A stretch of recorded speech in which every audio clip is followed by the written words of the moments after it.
November 15th, 2007. North Fraser Pretrial Center, British Columbia.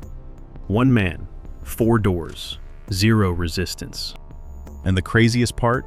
He walked out the front door, dressed as a janitor, with a guard holding every door open for him. Omid Tavili was the kingpin of the Persian Mafia in Canada, convicted of kidnapping and brutal torture, facing 11 years in prison plus extradition to the United States. On that November evening, he pushed a cleaning cart through 4 security checkpoints and vanished into the night. But this isn't just a story about a prison escape. It's about the guard who was so broken by debt and depression that he sold his freedom for $50,000. The surveillance footage that captured every humiliating second, and the twist that made it even more pathetic. The guard never got paid. He waited at a gas station for hours. No one showed up. He risked everything for money that never came. This is how a mob boss escaped Canada's most advanced prison with nothing but a mop and a promise. Omid Tavili was born on October 31st, 1970, in Kermanshah, Iran. He arrived in Canada in 1994 at the age of 24. He settled in Vancouver. It didn't take him long to recognize that crime paid, and he was very good at it. By the early 2000s, the Royal Canadian Mounted Police recognized Tavili as heading one of the most significant criminal organizations in Western Canada. Dozens of people worked under him. They moved cocaine, ecstasy, and other drugs across the country. He lived the life: luxury cars, high-end condos, designer suits. He styled himself after Nino Brown, the untouchable drug lord from the movie New Jack City. His crew called him Nino, and he demanded respect. In November 2000, he was arrested with his brother-in-law for possession of 3 kilograms of cocaine. It was a joint operation between Vancouver Police and the RCMP. Tavili was found not guilty. But drugs weren't his only business. From 1999 to 2002, Tavili ran a massive international telemarketing scam. The operation targeted elderly Americans. His crew would call vulnerable victims. They told them they had won a lottery, but needed to pay taxes or fees up front to collect their winnings. It was a cruel scam. It netted over $3 million from hundreds of victims. How do you sleep at night after stealing from someone's grandmother? The operation was so large that the FBI issued federal warrants for mail fraud, wire fraud, and telemarketing fraud. On January 30th, 2003, a federal arrest warrant was issued by the U.S. District Court in California. But Tavili remained in Canada, still operating, still untouchable. What kind of man builds an empire on drug trafficking and preying on the elderly? The kind who would do anything to protect it. In 2005, $300,000 of Tavili's drug money vanished. He suspected one of his couriers had stolen the cash and fled to Vietnam.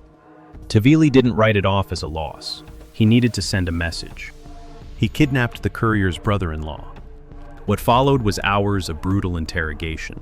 Tavili didn't just beat the man. He systematically tortured and sexually assaulted him, determined to find out where the money had gone. The victim was eventually let go, broken, terrified.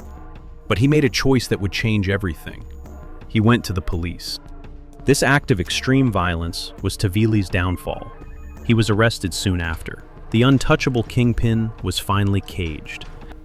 Remember that arrest? It was supposed to be the end of the story, but it was only the beginning. In July 2005, Tavili was sent to the North Fraser Pretrial Center to await trial. This wasn't some crumbling old jail.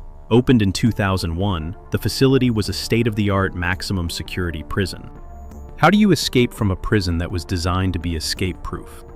North Fraser Pretrial Center sat in Port Coquitlam, British Columbia, a multi-million-dollar facility, one of the most technologically advanced jails in Canada.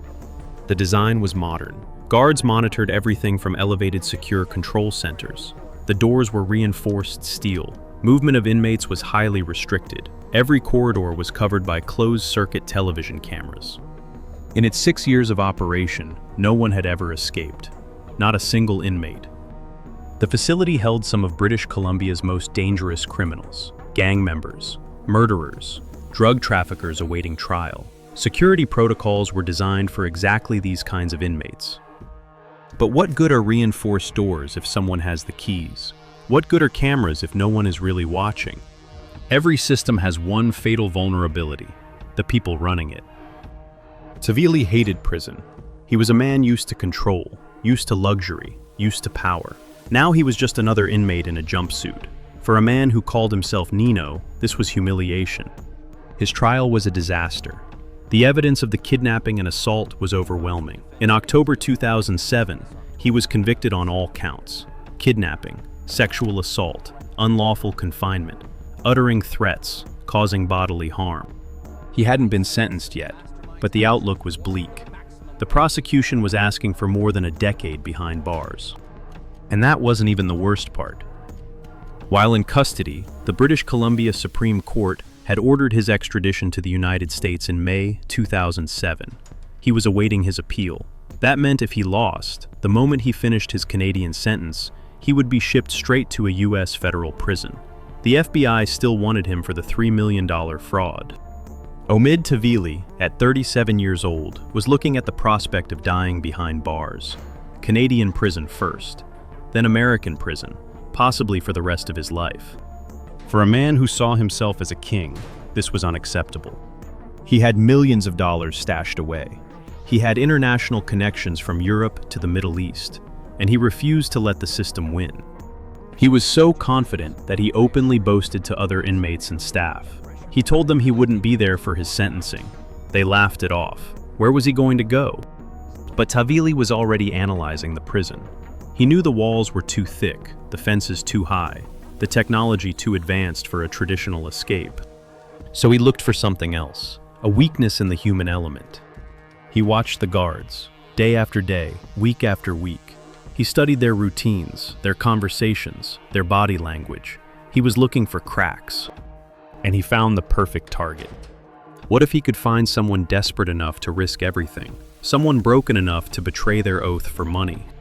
Edwin Tickney was a corrections officer at North Fraser. On the surface, he was just a regular guard, 35 years old, a family man with about a decade of experience in corrections. But beneath the uniform, Tickney was drowning. According to psychiatric reports presented at his later sentencing, Tickney was suffering from a major depressive episode. The stress of working in a maximum security environment, combined with family issues, was crushing him. But his biggest secret was his addiction. Tickney was a pathological gambler. He was deep in debt, the kind of debt that makes you desperate, the kind that keeps you awake at 3 in the morning. He was also struggling with alcohol abuse. In short, Edwin Tickney was weak, broken, and desperate for money.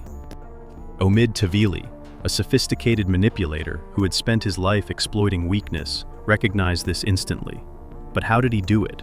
How does a prisoner recruit his own guard? The corruption didn't happen overnight. It likely began small, a conversation here, a shared joke there. Tavili was charismatic. He knew how to make people feel important. He started grooming Tickney. He listened to his problems, sympathized with his financial stress. Tavili wasn't just an inmate to Tickney anymore. He became a confidant, a friend even. This is how organized crime corrupts officials. They don't walk up on the first day and offer a bribe. They build a relationship. They find the pressure point. And then they squeeze. Once Tavili felt the time was right, he made the offer. $50,000, cash. For Tavili, $50,000 was pocket change. For Tickney, it was a lifeline, a way out of debt, a way to stop the suffocating pressure of his gambling losses. Tickney agreed. He was willing to risk his career, his reputation, his own freedom, to help one of the most dangerous men in the facility walk out the front door. Would Tickney actually go through with it, or would he back out at the last moment? The plan had to be simple. It had to rely entirely on Tickney's access and avoid any scrutiny from other guards or the advanced security systems. The solution was brilliant in its audacity. Tavili would impersonate a janitor. Cleaners moved through the facility constantly. They were practically invisible. No one looks twice at a man pushing a mop. If Tavili could get a uniform, and if Tickney was the one escorting him, they could potentially walk straight through the security checkpoints. The plan relied on one assumption. Other guards wouldn't look too closely at a janitor being escorted by a trusted officer. They were banking on human complacency, the fatal flaw in any secure system. But the risks were enormous. North Fraser had 4 secure checkpoints between the living units and the outside world. Each one required authorization. Each one had cameras. If a single guard recognized Tavili, or if Tickney hesitated even for a second, the plan would collapse. 4 doors, 4 chances to get caught, 4 moments where everything could fall apart. As November 2007 progressed, the pressure mounted. Tavili's sentencing hearing was just weeks away. He knew he was running out of time. Every day that passed was a day closer to spending the rest of his life in prison. They set the date, Thursday, November 15th. The escape began during the evening shift. Staff movement was higher at that time. More people coming and going, more distractions. Somehow, Tavili acquired an authentic janitor's uniform. The shirt, the pants, everything needed to look the part. He also got a cleaning cart, complete with a mop and bucket. He placed bricks under a blanket on his bed, a crude dummy to simulate his sleeping body.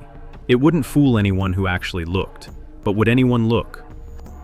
Then he changed into the uniform.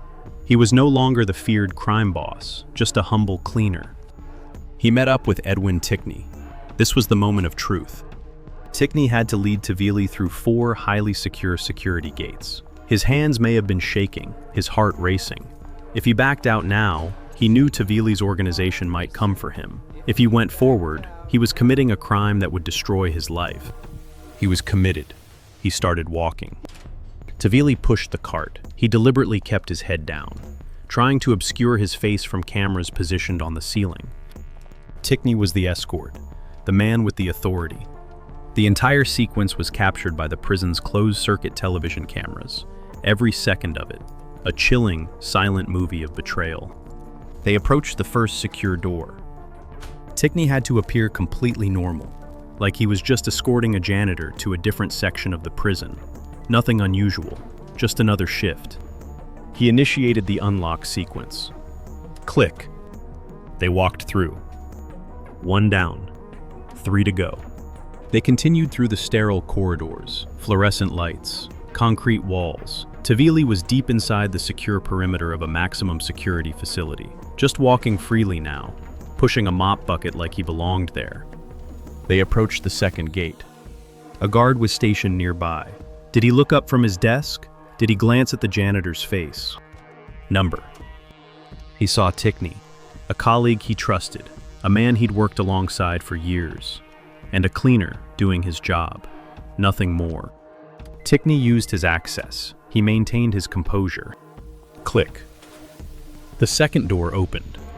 They were getting closer to the administrative area, the least secure part of the facility, but also the area with the most staff, more eyes, more risk. The third gate was the critical juncture. It separated the high-security inmate areas from the access zones leading to the exit. Other staff were present, walking past, going about their business. They walked past offices, past monitoring stations, past colleagues who had no idea what was happening right in front of them. Then, it almost fell apart. A staff member walked toward them, coming from the opposite direction, heading straight for them in the narrow corridor.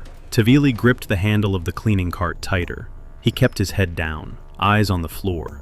The staff member got closer, 10 feet, 5 feet. Tavili held his breath. The staff member nodded at Tickney, a casual hello, then kept walking. Never looked at the janitor's face, never stopped. Did anyone notice? Did anyone recognize the face of Omid Tavili, the man whose trial had been all over the news for months? No. They just saw a guard they knew, Edwin Tickney, and a cleaner pushing a cart. It was routine. It was normal. Complacency had won. Tickney unlocked the third gate. Click. They passed through. One more door. Tavili could feel it now. Freedom was meters away, just one final barrier between him and the outside world. They reached the last checkpoint, the front door of the North Fraser Pretrial Center. This was it, the threshold between captivity and freedom. Tickney paused for a moment. This was his last chance to stop, his last chance to walk away and pretend none of this had happened. But the thought of $50,000 pushed him forward, the end of his debts, the end of his suffering. He made the final move. He opened the front door. Omid Tavili, dressed as a janitor, pushed his cleaning cart out into the cool November evening air. He didn't run. He didn't look back. He simply walked away from the prison, calmly, quietly. A getaway ride was arranged nearby. 4 doors, 4 clicks, and the kingpin of the Persian mafia disappeared into the night. And then he was out. The parking lot of North Fraser Pretrial Center. The evening air. Cold. Clean. For the first time in over 2 years, no walls, no bars, no guards counting heads. Just the glow of streetlights. Just the sound of traffic on the highway. Just freedom. He climbed into the waiting vehicle. The prison shrank in the rearview mirror. The man who called himself Nino had done the impossible. But how long would freedom last? Edwin Tickney had to walk back into the facility, knowing what he had just done. He had to finish his shift, smile at his colleagues, pretend nothing had happened. Every minute must have felt like an hour. But then came the twist that made everything worse. After his shift ended, Tickney drove to a nearby gas station. According to the plan, he was supposed to meet someone there, someone with $50,000 in cash. He waited. Minutes passed, then an hour. No one showed up. He kept waiting, checking his phone, looking at every car that pulled in. The gas station lights buzzed overhead. The parking lot was nearly empty. 2 hours passed, still nothing. Nothing. The realization hit him slowly, then all at once. Tavili had completely betrayed him. He had used Tickney's desperation to gain his freedom, and then discarded him without a second thought. The $50,000 promise was just another lie from a master manipulator. Edwin Tickney had thrown away his career, his freedom, and his reputation. For nothing. How does a man live with that? For hours, internal tracking still suggested Tavili was in his cell. The bricks under the blanket fooled no one who actually checked. But no one checked. Later that evening, during a head count around 9:30 p.m., staff realized he was gone. His bed, the blanket, the bricks. A guard pulled back the covers and found nothing but concrete blocks staring back at him. No inmate, no Tavili, just bricks wrapped in a prison blanket. The realization set off panic. The entire facility was put on immediate lockdown. Alarms blared, doors slammed shut, and emergency response teams swarmed the facility. But it was far too late. Tavili had been gone for hours. He had a massive head start. The administration and the guards were in shock. How could this happen? North Fraser was supposed to be escape-proof. This was the first escape in the prison's 6-year history, and it involved one of their most high-profile, dangerous inmates. The Royal Canadian Mounted Police were called in immediately. Every available officer was deployed. The investigation began by reviewing the CCTV footage. That's when the full, humiliating truth was revealed. The footage clearly showed Tavili in the janitor's uniform. It showed him walking calmly through the facility, pushing his cleaning cart, head down. And most damningly, it showed corrections officer Edwin Tickney leading him every step of the way, unlocking the 4 security gates, one by one, letting him out the front door. It wasn't a security failure. It wasn't a technical malfunction. It was betrayal, pure and simple. The embarrassment for BC Corrections was catastrophic. It was the first time in the history of the organization that a guard had been charged with helping an inmate escape. Public trust was shattered. A massive manhunt was launched for Omid Tavili. Police warned the public that he was dangerous. They knew Tavili had the resources and connections to disappear instantly. Access to forged passports, cash reserves, international safe houses across multiple countries. They were right. While police were setting up roadblocks around the prison, Tavili was likely already crossing borders, perhaps heading south to the United States, or preparing to board an international flight. How do you catch a man with millions of dollars and connections on every continent? The focus of the investigation quickly turned to Edwin Tickney. He was arrested on Friday, November 16th, the day after the escape, less than 24 hours after he had opened those 4 doors. Faced with the undeniable evidence of the CCTV footage, Tickney had no choice. He confessed everything. The conversations with Tavili, the grooming, the $50,000 promise, and the humiliating truth that he never received a single dollar. In April 2008, Edwin Tickney pleaded guilty to obstruction of justice and accepting a bribe. During his sentencing hearing, the full story of his vulnerability came out. His lawyer argued that Tavili was a sophisticated manipulator who had exploited Tickney's weaknesses, his depression, his pathological gambling addiction, his financial desperation. Tickney apologized in court, expressing remorse for his actions, but the damage was done. His colleagues at North Fraser felt angry and betrayed. The integrity of the system he was supposed to uphold had been compromised by one of their own. The Crown asked for 5 to 10 years. The defense asked for 2 to 3. On August 8, 2008, Edwin Tickney was sentenced to 3 years and 3 months in prison. The irony was crushing. The man who had opened prison doors was now behind them himself. The man who had worn the uniform of authority was now wearing the jumpsuit of an inmate. And not just any prison, a prison filled with the kind of men he had once guarded. Men who despised corrections officers, men who would jump at the chance to hurt one. The judge acknowledged that time in prison would be especially hard for a former corrections officer. Tickney would certainly need to be kept in protective custody, isolated from the general population for his own safety. The judge also noted something else. He believed Tickney never received the money Tavili had promised. $50,000. The promise that made him throw everything away. It was never paid. A few weeks after the escape, Tavili was sentenced in absentia. 11 years for the kidnapping and assault. It was a meaningless gesture. Tavili had achieved what few others could. He had beaten the system and vanished without a trace. His notoriety only grew. In April 2008, Forbes compiled a list of the world's 10 most wanted fugitives after consulting with law enforcement agencies globally. The list included the most infamous names on the planet: Osama bin Laden, Joaquin El Chapo Guzman, and right there among them was Omid Tavili, a former used car salesman from Iran who had walked out of a Canadian prison dressed as a janitor. The international manhunt spanned continents. The FBI still wanted him for the $3 million fraud against the elderly.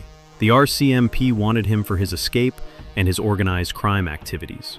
Interpol issued a red notice requesting his arrest worldwide. There were rumors and sightings everywhere. Some said he fled to Europe, Germany, or the Netherlands, where he had strong criminal connections. But the most prevalent theory was that he returned to his native Iran. Iran does not have an extradition treaty with Canada or the United States. That would make him virtually untouchable. Again. In a bizarre incident shortly before Tickney's sentencing, Tavili reportedly contacted the police himself. He called the RCMP claiming he was in Toronto and wanted to negotiate his return to British Columbia. Law enforcement took it seriously, mobilizing resources to track the call, but it led nowhere. It seemed Tavili was just taunting them, playing games, proving he could still move freely. Was he really in Toronto, or was he calling from the other side of the world? The escape forced North Fraser Pretrial Center to conduct a full-scale security review. Procedures were tightened, background checks on staff were intensified. New protocols were implemented for monitoring guard behavior and financial vulnerabilities. The complacency that allowed Tavili to walk out the front door was shattered. But the stain on their reputation remained. The escape-proof prison had been defeated by a mop and a bribe. Edwin Tickney served his sentence and was eventually released. A broken man who had lost his career, his reputation, and his freedom for a bribe he never received. He faded into obscurity, a casualty of Omid Tavili's manipulation. To this day, Omid Tavili remains an international fugitive. It's been over 18 years since he walked out of that prison dressed as a janitor. He would be in his mid-50s now. Despite the international warrants and the most wanted status, he has never been caught. Not a single confirmed sighting since November 2007. His case remains open with both Canadian and American authorities. The FBI still lists him as wanted for fraud.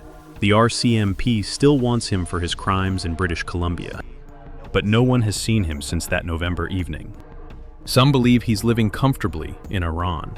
Others think he moved through his international network to Europe or the Middle East. A few even speculate he might be dead. The truth, Omid Tavili, the Nino Brown of Vancouver, the man who escaped Canada's most advanced prison with a janitor's uniform and a $50,000 promise that was never paid. He remains a ghost, a legend of the underworld, a reminder that no system is truly escape-proof when human weakness is involved.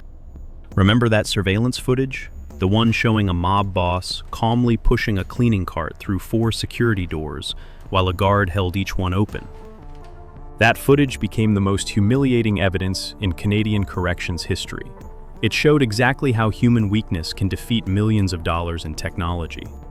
The prison had reinforced steel doors, elevated control centers, cameras covering every corridor. None of it mattered. Because Edwin Tickney had the keys, and Omid Tavili knew exactly how to get them. And that